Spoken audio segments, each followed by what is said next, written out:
Melanie Trailer, and welcome back to the Hello Posy Quilt Along. If you're just now jumping in, Hello Posy Quilt is from the book A Life with Quilts. You can find the pattern in there. It's available at meanderandmake.com.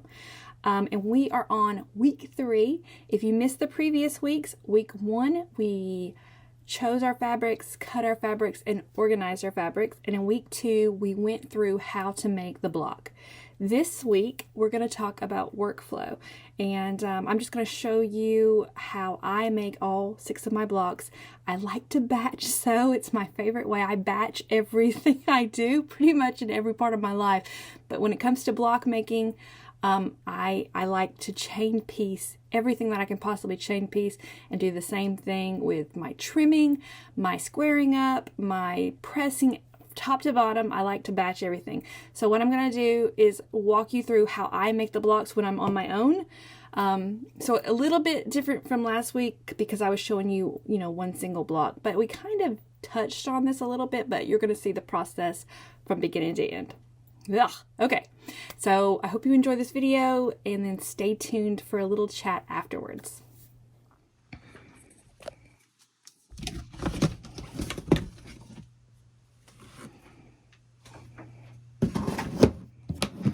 Okay, and we're just gonna grab another 6. I want to make sure that I do this bird today. It's gonna be cute. All right, and then I'm just gonna grab what's 1, 2, 3, 4, 5, 6.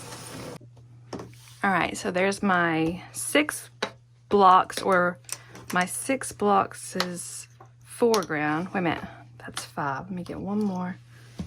Which one have we not done?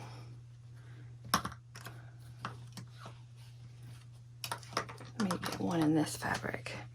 1, 2, 3, 4, 5, 6. I'm just gonna grab a handful of those small background squares. I'm not gonna worry about counting them. I'm just gonna grab them, and then whatever I don't use, I'll just put back in here. All right, and we are going to take all of this to the sewing machine. All right, and we kind of touched on this last week, like I mentioned, but we're gonna do full-blown efficiency / chain piecing / workflow, and I just want to go through my blocks and make sure that they're not directional. So this one, or if directional matters to you, I should say, this one is going to matter. So I'm just going to put that aside. I'm going to do it last. The rest of these I can do together. So I can go ahead and unclip these. Let me get these little clips off.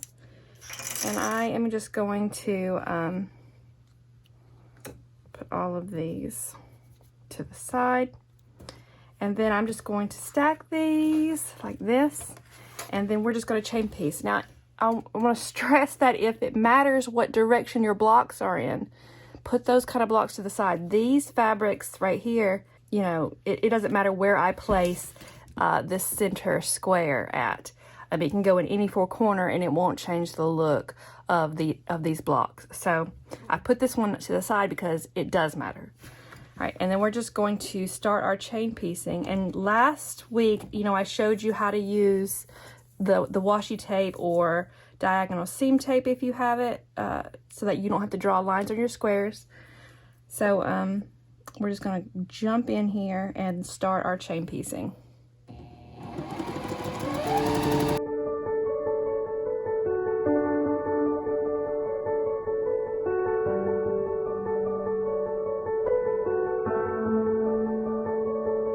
Alright, so you get the idea, and I'm just going to keep going with this and show you when it's done.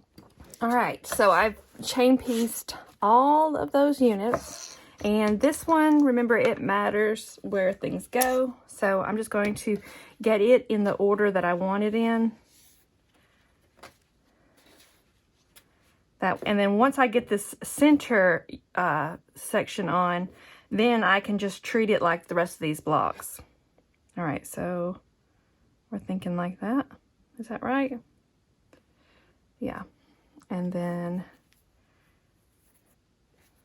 I've lost a purple square. Hold on. I'm back. I found it hiding in with the other blocks. Okay. So let me just kind of haphazardly get this in place so that I know that where it goes. And now I'll be able to grab them and treat them like this, or like these. So I'm gonna keep going.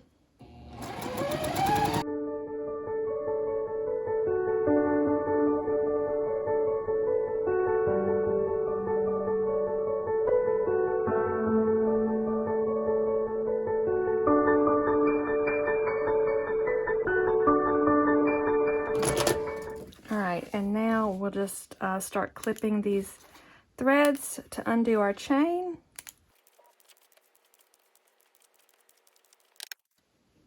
Alright, so now we're just going to sew the low volume squares onto these other 3 corners. So I'll do the whole stack on one corner, and then I'll keep going for each corner, and I will chain piece them all just like you saw me do with the dark purple here. So we'll keep going like this, and I'm gonna show it to you when I've got it all done. All right, I have done that. So we just do the same thing, and we're going to keep doing it this way all the way around this block until we get all 4 corners covered with the little snowball square. So I am going to finish this whole thing up, and I'm gonna let you see it when I got it all done. Okay, so I've got them all sewn up. They all look the same. I'm gonna grab these extras so I can put them back in my project box, and we're gonna go to the pressing mat. All right, and we're just gonna go through and set all those seams really fast. And I don't think I gave all my snowball tips last week, so I wanted to run through them really quick. So snowballs, I know I mentioned how pesky they are and how it can be hard to get them to line up. There is a few things that I find really helpful, and that is to starch my fabrics before I ever cut them. It doesn't solve all your problems, but it makes the fabric crisper, and when fabric is crisp, it's easier to get accuracy. So I always do that. Another big thing is to actually have the square perfectly placed in the corner. Of course, getting it perfectly placed is really, really hard, but try to get it as close as you possibly can, and that will help you get better, better corners. So the last thing is the pressing, and I really think that the pressing, when it comes to snowballs, the pressing is where all the trouble comes in, because when you don't press, or I'm speaking for myself, when I don't press them just so, they just misbehave. And when it ends up happening to them is they end up being a smidgen short than the size that they need to be, or they'll be like not a completely straight edge. It'll be like a little wonky. So I'm not telling you not to use those blocks that are too short or wonky, because I've used them plenty of times, because snowballs are tough to get 100% accurate. But just doing those 3 things makes it a lot easier. And I'm going to show you the pressing thing again in a minute. All right, so what we're going to do now is just go through all of these, just like I showed you last week, and cut all of these triangle points off. So I will not make you watch me do all this, because it's a little tedious, but this is what it takes to get to your pretty finished block. So I'm going to get busy with this and show it to you when it's done. Okay, I'm hoping you can see my whole tabletop surface. Okay, so now I'm just going to go and press. They should all look like this at this point. So you've got all of them done, and then we're just going to start pressing. And this is that number 3 tip that I was telling you about, and this one I think is the biggest important. This is the one that I think is the most important on snowballs, is that you very gently completely roll back this lip right there. So that lip is what results in you having those funky looking bits right there showing. And I've made snowballs for years and years and years. And this right here took me a really long time to learn, is that they need to be very gently moved. And I like to press it a little, so I'm pushing down with my finger, and then you just press. And doing it this way, I don't get that funky little bit. Sometimes this will pop out a little bit, or it'll be just slightly cocked to one side. So for me, this is what has helped my snowballs come out the right size after all these years. I still occasionally, you know, of course, have issues with them, but for the most part, they've gotten so much better. So let me go through and just start pressing all of these blocks. What I like to do is just kind of fill up my mat here with these units, and then spray it all with starch, and then press, you know, until the starch dries. So I'm gonna do that. All right, so now I've got them. I ended up getting them all to fit on here, which was great. And then I'm just gonna mist them with my starch. I'm using Best Press starch, but honestly, I don't think I've ever found a starch that I didn't like, that didn't do what it was supposed to do. But I can buy a Best Press in the gallon size, and it's a little bit cheaper to buy it like that, and then just fill up my spray bottle. So now that I've got them starched, I'm just gonna go through and I will press them until they are dry. Okay, so now I'm just going to get them grouped back up. Some of them are out of place, and we're gonna take all of these to the sewing machine, and we're gonna pair them there. Okay, so we're just going to get these paired up, and you know, they're supposed to look like this, so I'm just going to chain piece all these into pairs, so just like that.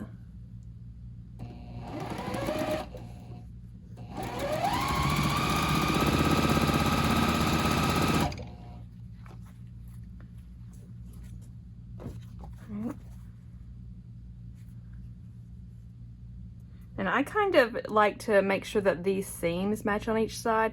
I'm not pinning them because it's actually pretty easy to get this lined up correctly. So I just kind of do it with my fingers, just kind of hold it in place, get it lined up, and then hold it in place, and then get it sewn. And I'm going to run through this whole stack. All right, and we're just gonna go through again and set all of these seams before we press the seams in the direction we want them in. This just helps get everything smoothed out, and when they're warmed up like this, it's easier to get them in the position you want them to go in. All right, so I'm just going to get these all laid out the way I want them. And if you remember from last week, this seam is going this way and that seam is going that way. Oh wait, you know what? Let me get it. This seam goes that way. If I had it the wrong place, then I would have the seam in the wrong, pressed in the wrong place. All right, so just like that.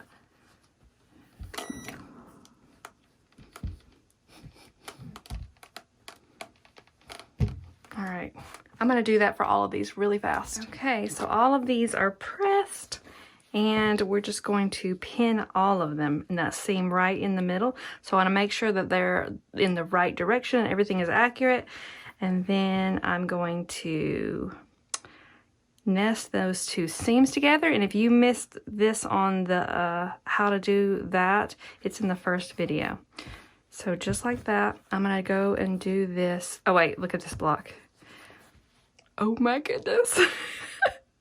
I love that. All right, so I'm gonna go through and get all of these middle seams nested and get them prepared to sew. All right, so let's go to the sewing machine. Okay, so just like we've done on all the sewing previously, we're going to chain piece these and just send them through the sewing machine one at a time. No stopping, no cutting threads, just boom, boom, boom. All right, so let's go through and set all these seams really quick.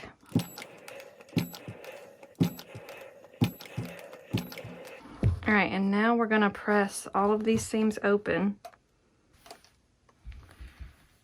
Remember to press and not to iron. So just press up and down, up and down. And then you're gonna starch each of these units just like that. I'm gonna go through this stack and do the exact same thing that I just showed you. All right, so all pressed, looking cutesy. And I've grabbed my 12 side borders, so one on each side of each unit. So there's 6 units, so you need 12 of your background pieces. And we're gonna do the same thing that I've been doing, so I'm not gonna show it to you again, but I'm gonna chain piece each one of these to a background on one side, and then I'll, cut my threads and then chain piece the background to the opposite side. So we'll have 1 and 1. So let's go do that now. Okay, all sewn again, and same thing. Let's give all of these seams, get them all set, and then we can start pressing in the direction that we want to go in. All right, and then I think I'll do all one side first, just to speed it up a little bit like this.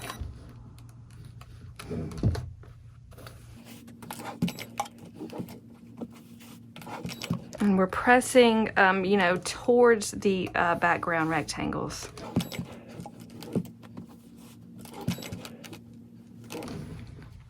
I will flip them all and start this side.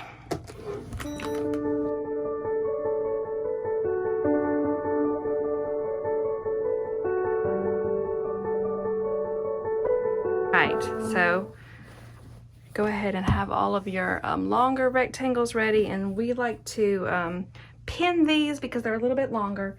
So before I actually start pinning them, I moved my mat. Before I actually start pinning them, I want to go ahead and find all of their centers, just like I showed you last week. I'm going to go ahead and do this for all of them real quick. All right, and then I will just start popping these into place. Pin that center, and then pin my ends. All right, so I'm gonna do that for both sides of each block and for all the blocks. All right, I'm all pinned, and now we're gonna go to the sewing machine and then get all of these chain pieces. We're so close to being done. All right, so same thing. Let's get these seams set. Get these all pressed. So I'm gonna do it the same way I did the other side, which is just to stack them and kind of do them all at once. All right, and I want to give them all one more round of starch and get them all crisp and ready for my design wall so that I can see what they look like all together. So I'm gonna go through and starch each one of these. Okay, all my blocks are done, and I'm pretty excited, especially about that one. Oh my goodness, that fuzzy cutting just makes everything way more fun, and you've seen these too. All right, well, that is it. Okay, so I hope you enjoyed making those blocks with me. Obviously, if you have a different way of doing it, always do your own way. I just post these videos just to, give ideas or get you to thinking or stuff like that. So please don't ever feel like my way is the only way to do it. Take what you need from these videos and, leave out the rest. Everybody has their own little way of doing things, and your way is probably the best for you. So I think that's all. Don't forget to post your progress on Instagram using the hashtag Hello Posy QAL. We are going to be jumping into some of the bigger prizes. So post your progress, tag me. I'd love to see your blog. They're all looking so great. Yeah, so I will see you next Wednesday.